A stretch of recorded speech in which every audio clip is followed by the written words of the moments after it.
So how do you live intentionally with God?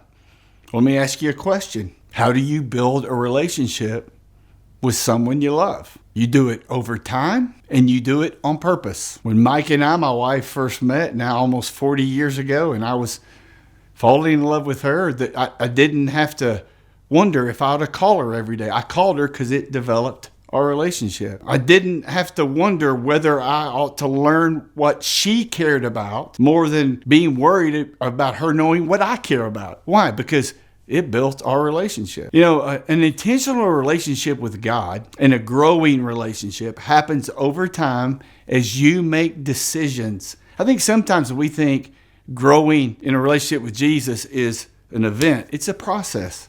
It's a process that is built one decision at a time. Now listen, I'm not the sharpest knife in the drawer. And my little life hack when it comes to this has been reminders on my phone. It's like, okay, Jesus, what do you care about? How can I build a relationship with you? I want to talk to you every day. And so I have scheduled on my phone at a certain time every day, talk to God. I'm going to tell you, I'm not good at 30-minute prayers. God bless you guys who are, but I'm not. So you know what I do? I've decided that after everything that happens in my life, I'm going to take 60 seconds and talk to God about it. What do you mean? Well, I get up in the morning, I have my quiet time, and I have a little workout, and I read the paper. And when it's over, when I go to get dressed, I take 60 seconds and talk to God about my day.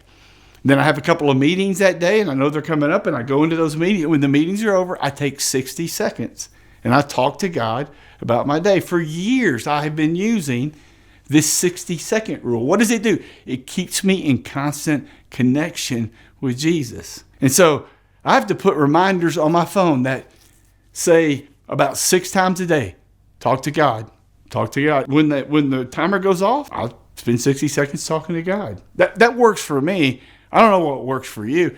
I make sure every morning that I read the Bible.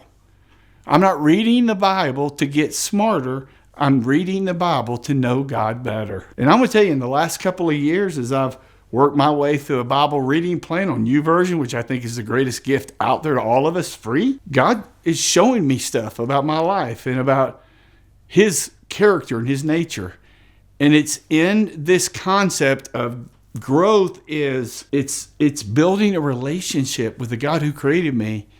I could go on and on. I'll give you a couple others for me. One is this. I don't want my life all to be about practicing. I want it to be about playing. So one of my goals is to do what the Bible's telling me to do. And if Jesus said to me that loving Him is serving somebody else, I get busy. I'll just go through weeks without taking care of anybody else. So I put in my phone, hey, encourage this guy. Hey, do this. I intentionally write it at the first of the month. So when the reminder goes off, it's like, oh yeah, I need to be an encouragement to that guy. I need to check in on so-and-so. I find ways to serve. One of the things my wife and I do is we have young couples and they're little anchor bottle kids, and there's a bunch of them, and they come over to our house and we cook a meal for them, and they're playing with kids and they're resting. And then after they leave, we clean up, and you go, well, that's a lot of work. It is, but you know what? It's a way we serve those families because families served us that way. And we see it as a way to serve Jesus. And the list could go on, but